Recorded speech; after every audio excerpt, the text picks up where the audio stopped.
The broadcast is now starting. All attendees are in listen-only mode. Hello and welcome to the webinar. Today we are joined by two of Mitra Innovation's senior WSO2 engineers, Yasas and Charmi. They will be walking us through how to expedite PSD2 compliance with WSO2 Open Banking. Over to you, Yasas. Thank you, Fraser. So, hello everyone. Welcome to this webinar on how to expedite PSD2 compliance with WSO2 Open Banking. My name is Yasas de Silva, and I have Charmi and Hewapathirana with me. We both are senior integration developers of Mitra Innovation. And in this webinar, we will guide you on how to expedite achieving your milestones in becoming PSD2 compliant in using WSO2 Open Banking. Let me share my screen with you.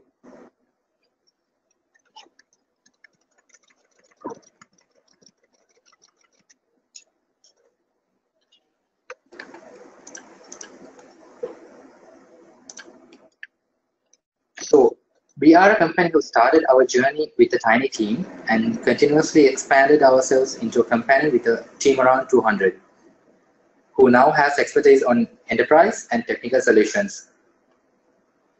We are also a WSO2 certified partner and a consulting partner with AWS. You can see how we started our journey in 2012 and how we got expanded up to 2017, which is today.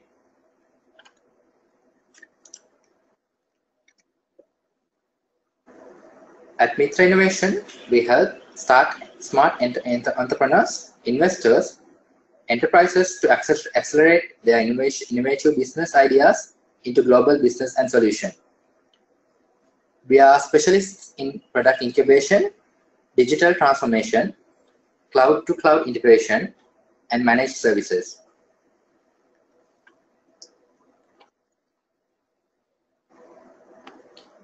So in this webinar, we will be working you through on a brief introduction on what is Payment Service Directive, what opportunities it will bring to European Union banking and payment markets, and we will explain the technical level to comply with it and propose a solution to become compliant with the PSD2 directive, which will actually help you expedite the conversion. So we are trying to call upon a background on the PSD as a start, and just to guide you on what PSD1 is and how we came into PSD2 as in today. And the next topic will be to how to expedite the conversion. And as a solution, we would recommend the WSO2 Open Banking in getting your compliance.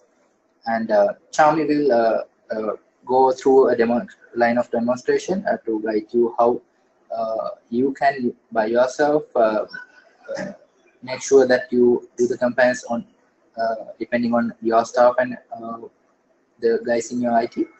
And finally, we will have a Q&A session where we would be answering the questions that you come up with through the demonstrations.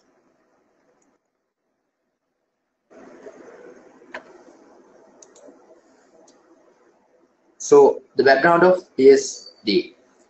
The European Union is aiming to create a single payment area which lets the citizens in the European Union countries to make cross-border payments and easy and safely make sure that they are doing payments safely inside the countries, between the countries, without having any trouble. So where the citizens will not have to make any additional charges which they are paying when they are doing internal payment inside their countries. So European Union is there to make sure that this is happening in the future. So the specific commission that the European Union has made to make sure the PSD comes into the play and make sure the guidelines are put upon these conversions is the European Commission. So they are making all these efforts to make the payment services efficient in Europe, which should guarantee the same rules are written all over the European Union countries, and clear information is provided to the citizens, and make sure the payments are faster, and guarantee the consumer protection, and make sure there are wide choices of payments available within the European Union.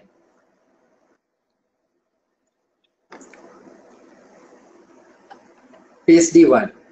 So this is the very first initiative that the European Commission has taken upon the European Union countries, which was mainly about electronic and non-cash payments such as credit transfers, direct debits, card payments, mobile and online payments.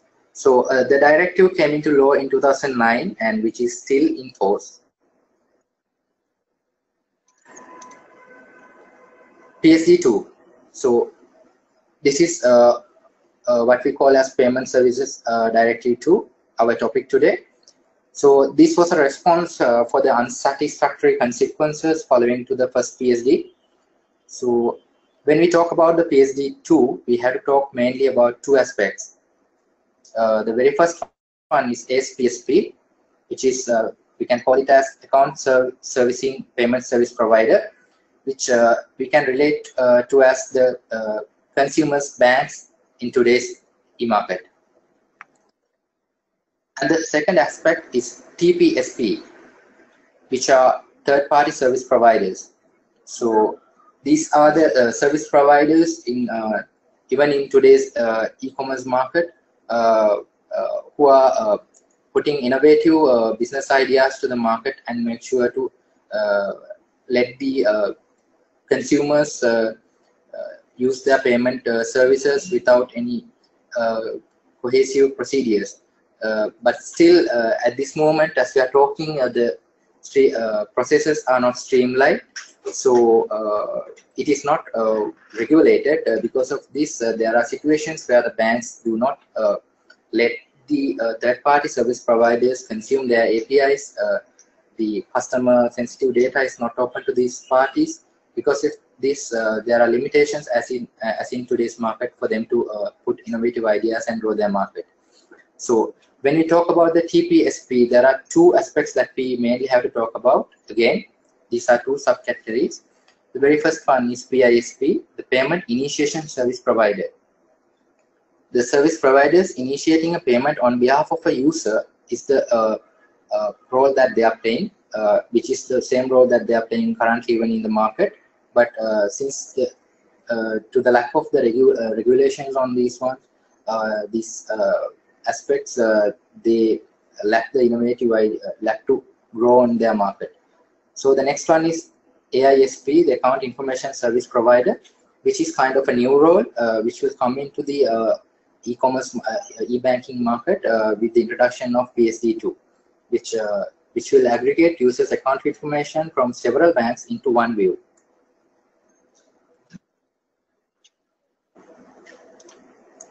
So the role of a PISP.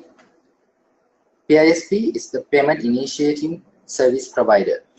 In the current days, a consumer can log into a e-seller market, and if they want to buy goods and services, they will have to go through an acquiring bank, which is from the seller's aspect, and then the acquiring bank will have to go through the card payment company, and then only it will reach the consumer's bank.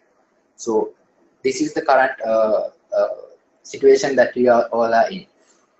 With the introduction of PSD2, the card payment services and the third-party payment service providers will be regulated, and we will call them as PISPs, and the acquirer and the card company will get replaced by the PISPs.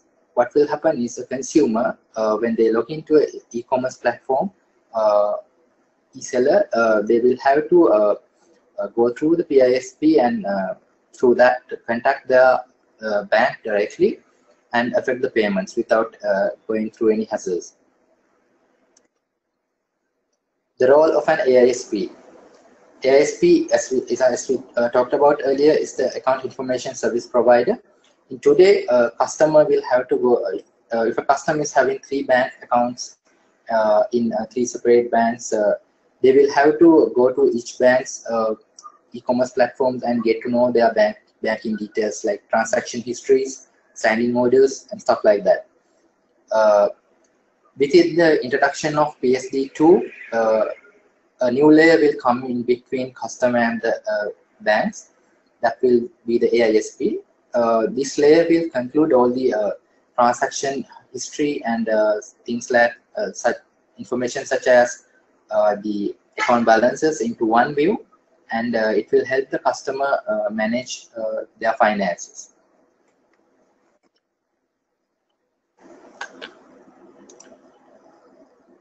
PSD2 compliance. So with the introduction of PSD2 to the current payment services industry, the banks will have to make sure they get PSD2 compliant. And for this, the banks must securely expose the customer accounts and payment data with the customer's consent to the regulated third parties via APIs. When exposing these APIs, the banks has to be very careful in exposing the sensitive customer data, and make sure the exposing is done in line with the regulatory technical standards of PSD2. For an example, the strong customer authentication mechanism has to be considered.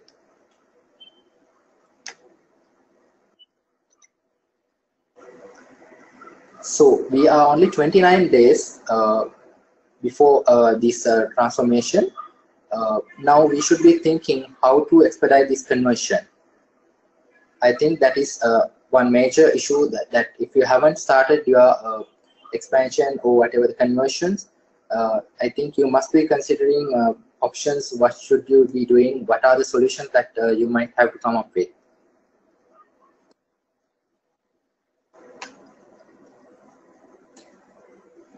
WSO2 Open Banking.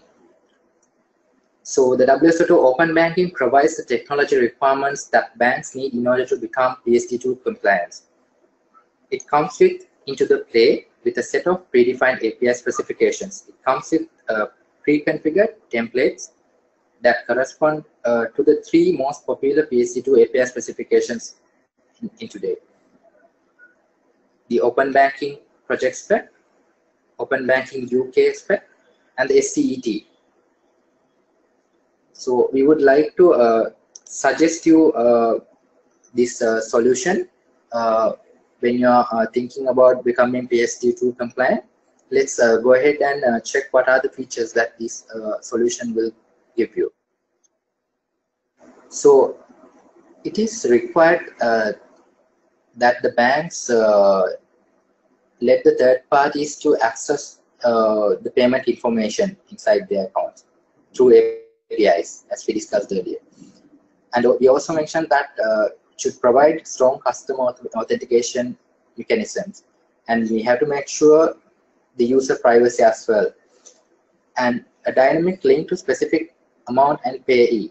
This will be very much clear to you in the coming demonstration, which will be handled by Charmi. The PSPs are required to find evidence against fraud. So in this case, there should be a fraud detection mechanism in the solution, which the WSO2 Open Banking is catering as well. So we will now go into a demonstration of the WSO2 Open Banking, where you can have a relatively good idea and make sure that you can have a play with this solution, which is provided by WSO2. Charmi, over to you. Yeah, thank you, Yasas. So in this first demonstration, I will show you, as Yasas mentioned, so the organized API should be opened by a bank in order to compliance with PSD2, which is actually a secured API structure, and in order to get these third parties to interact with our banks. So to do the demonstration, I will be actually using the Open Banking playground provided by WSO2.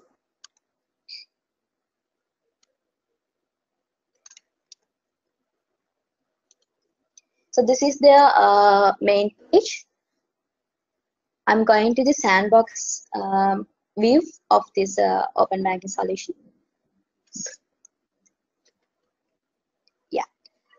So as you can see, there are well categorized managed API view in here. So as the bank, you have to give your APIs in a very detailed, very organized manner. Like this, so we can actually in this view you can actually see that everything is well organized and documented via this API management part of this solution. And now I will show you how as a bank how you are going to expose your API to a third party. Before that, I have to log into this portal.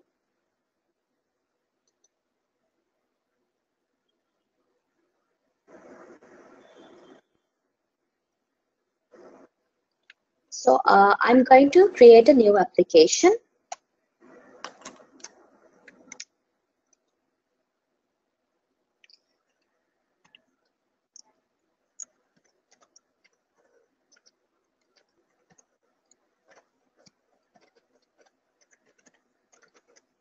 So you can actually choose and limit the number of requests that will be coming into from this third-party application. You can add the relevant descriptions. Okay, now our application to be given to a third party is ready. Now what we are going to do is to subscribe. So let me subscribe to a account information API, which is already there. I'm gonna select the application we just created, and then here to this application. So this can be also managed by this portal. The number of requests per minute for the particular application for the particular API.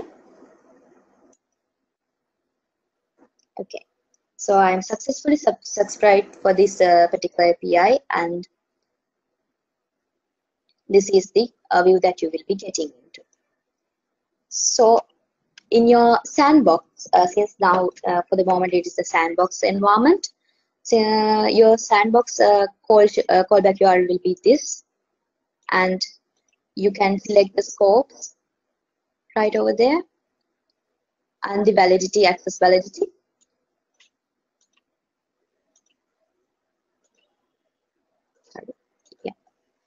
And the access validity. For the moment, I will be making this to an unlimited token validity period. So you can generate the keys.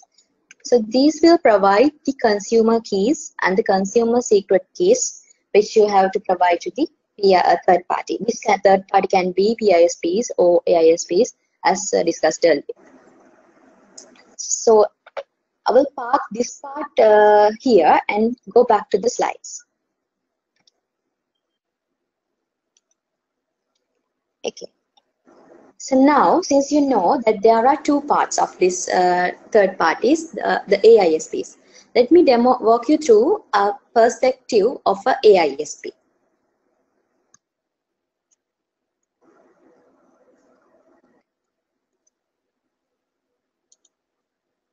Okay. So this is a view that a customer would get when they are trying to access their bank accounts via an AISP to view their dashboard view of the current status of their accounts. So I'm going to log in as a customer. This will be a nice looking dashboard with everything in place, which is actually a customizable one. So you can see that the customer can easily see the balance histories, aggregated accounts, and the transaction histories, like outstanding orders that they have made, such things like that. So if the customer needs to add a new bank, we'll go with the process.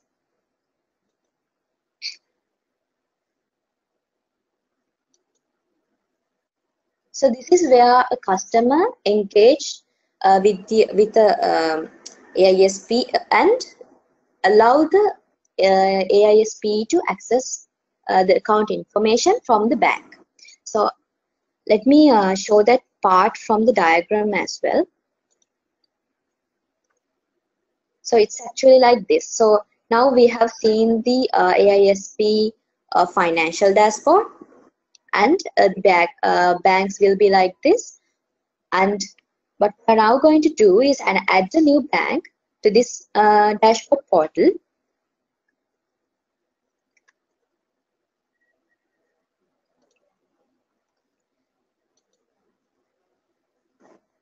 Okay, so as we discussed earlier, since this authorization is happening along with the strong customer authentication, with PSD2 world, the bank has to give us multi-factor authentication or a two-factor authentication to the end user.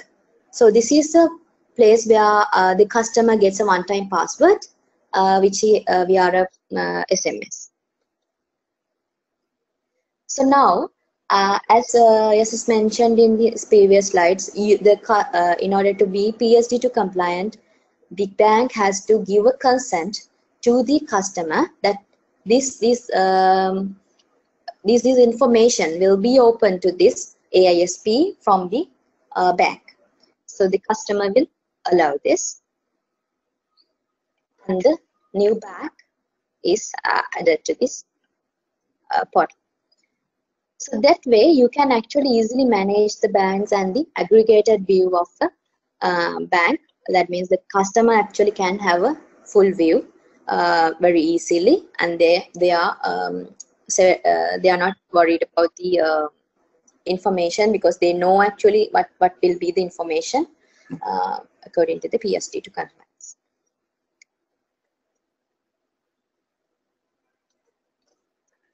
So I will go to the PSD demo as well.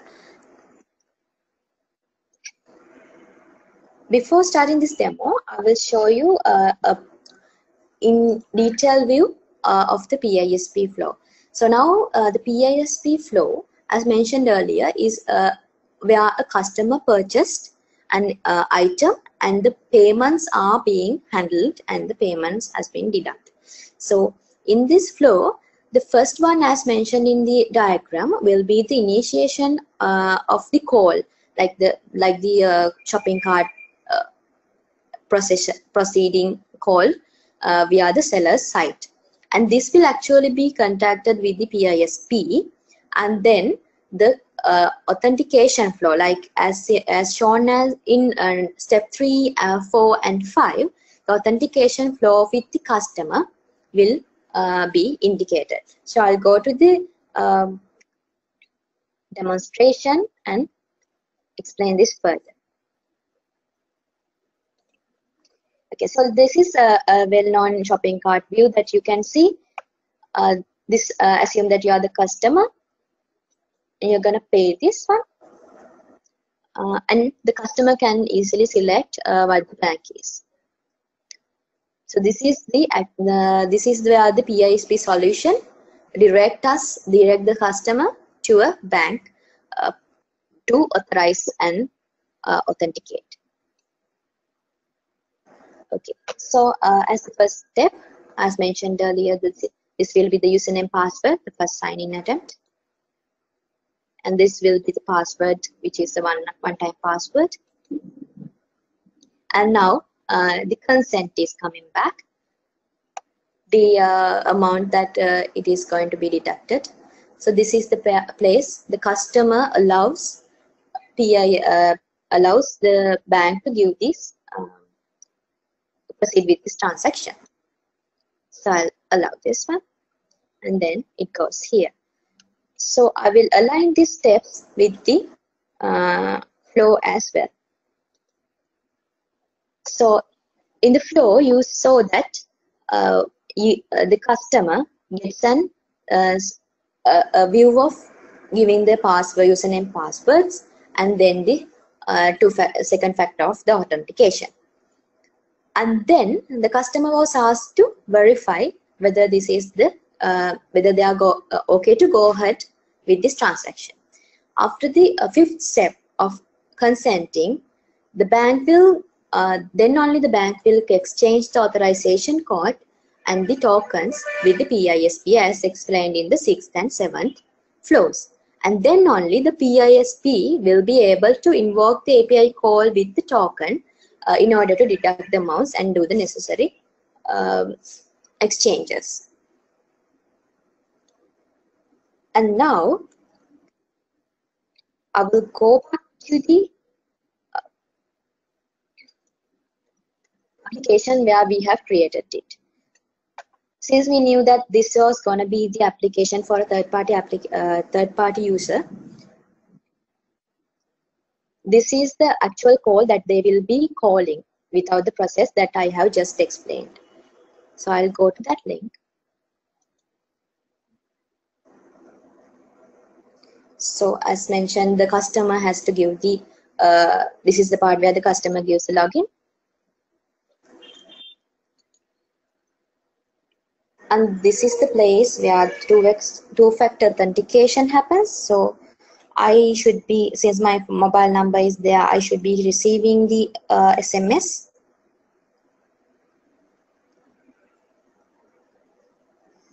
Yeah, it just received. So the number is 25974. Okay, I just received the consent via the via the open banking solution.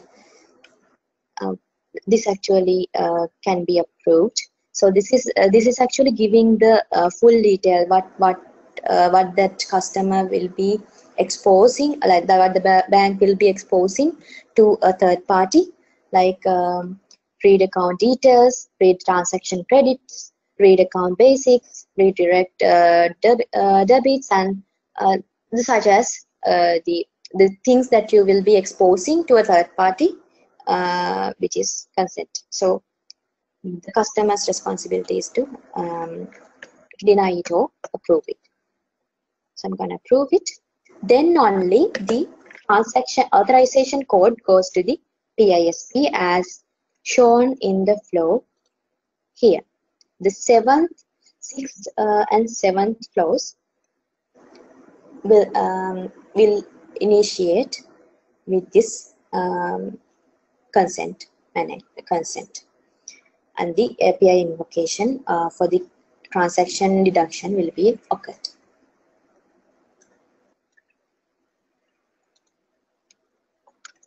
Okay, so with this, it concludes the demonstration with the open banking solution. Over to you, Yasas. Thank you, Charmi. So I think we had a quite an interesting session with the demonstration as well. I think you might have, the audience might have come up with questions throughout the demo, maybe which you would like us to answer in this webinar. So I think it's a time for us to open the Q&A session, so you can direct us whatever the questions which pops up in your mind. So we are happy to answer those.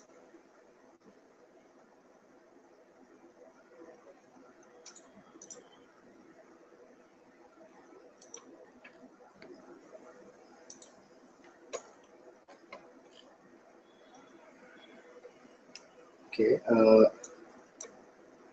think we are getting few questions. So let's let us. There are a few questions. Let us pick one and answer that one. So there's this one. How secured the end user credentials if they are giving the bank credentials to the PSPs, third-party service providers. So, yeah. So in this case, so they are asking how secure that the end user credentials can be given. I mean, how they are secured if they are giving like the credentials to the TPPS. So in the flow that we have discussed, I think we have mentioned clearly that the TPISPs are not the people actually directly contacting to the end user. So the end user credentials will go through the banks. So the end users actually wants to give their credentials, and the strong customer authentication should be happen from the banks end. So that will be the answer for that. Yeah, I think that will provide the answer. And let's go to the next question. Yeah, sure. So the next question is, if a bank is on its way to become PSD2 compliant using other third-party vendor solutions, and they want to quicken the process with WSO2 Open Banking, and how can they achieve that? So we believe you are there are instances that some of you might be in the mid of the transition period, where you might have completed stages such as like integrations, maybe, etc. But you want to you want to quicken the process by including WSO2 Open Banking in your bank. So in that, we would suggest you to visit the PSD2ready.com and get the suggestion which will provide you with a questionnaire, and which will suggest you what areas to specifically target on, and then to achieve the PSD2 compliance. And we would suggest you to contact WSO2 and get their feedback once you have the feedback from the PSD2ready.com, and make sure you will adhere to the process as you wish. Yeah. So we can take in few more questions. Okay. I think that's let's take this one. Yeah. So the other question is, what makes us wanting to go with WSO2 Open Banking solution compared to other solutions? So yeah. So this is asking about the what makes us wanting to go with WSO2 Open Banking solution when compared to other solutions. So Yasas, can you? Yeah, sure. So as I think in the webinar we mentioned that WSO2 Open Banking comes with pre-configured templates that correspond to the three most popular PSD2 API specifications: Open Banking Project Spec, the Open Banking UK specification, and the STT. So the pre-configured API templates would help you to expedite or quicken the process of getting compliant with PSD2, and which is a benefit that you are getting when you are going with the WSO2 Open Banking, which you might not get with any other solution. And another plus point is when we are talking about WSO2 Open Banking, that it can be used for other purposes rather than just becoming PSD2 compliant. So you can think beyond becoming PSD2 compliant when you're having WSO2 Open Banking with you, such as integrations, analytics, and stuff like that. So there are more to come. So being a partner with WSO2, we would always recommend you to go to WSO2 and clarify your whatever the doubts that you are having at this moment, we will tell you at the end of the webinar how to contact them, how you can get guidance from WSO2 on open banking. Yeah. So I think that concludes my answer to that question. Yeah. So we can answer. We can actually answer one more question. See. Yeah. So there's another question. This question comes as like little bit more related to the previous question as well. So what they ask, what are the ones which I talk to my peers? Okay, so this is actually asking about what are the key points which I will talk to my peers if we are to go with WSO2 Open Banking solution.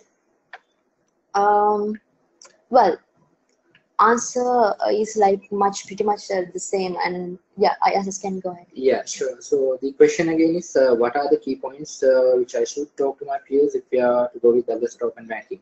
So yeah, I think we would say that it is already configured, and the banks would not have to do much configurations when you're having the WSO2 banking. I mean, you don't have to do configurations, API configurations from the scratch. You have the specification, and the specifications are always standardized, and the solution can be fine-tuned and customized according to the requirements of the bank as well, with the support of WSO2. And it will definitely reduce the time that you would to go into production by a large amount, since you're about to meet a deadline in getting compliant with PSD2.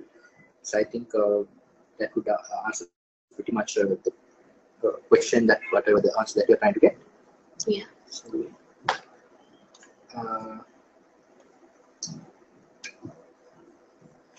okay, I think we picked several questions from the questions that you have asked, and I think some might not be, we would not be the best party to answer some of the questions, since those are not relevant directly to today's webinar.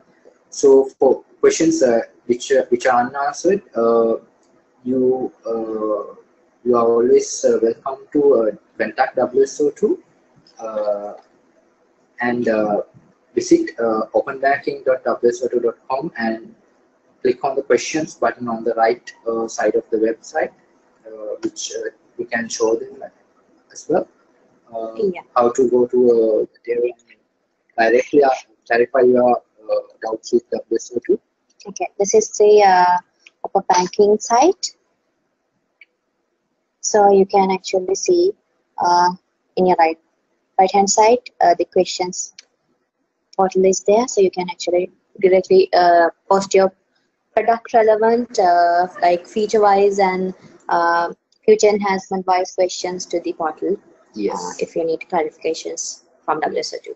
So to add to that, if you want to have a deep dive knowledge about the WSO2 Open Banking, we would also recommend you to visit docs.wso2.com and search for WSO2 Open Banking, where you will be directed to a comprehensive set of documentations which should teach you step by step how to start with the WSO2's cloud solution that they have given you as a playground.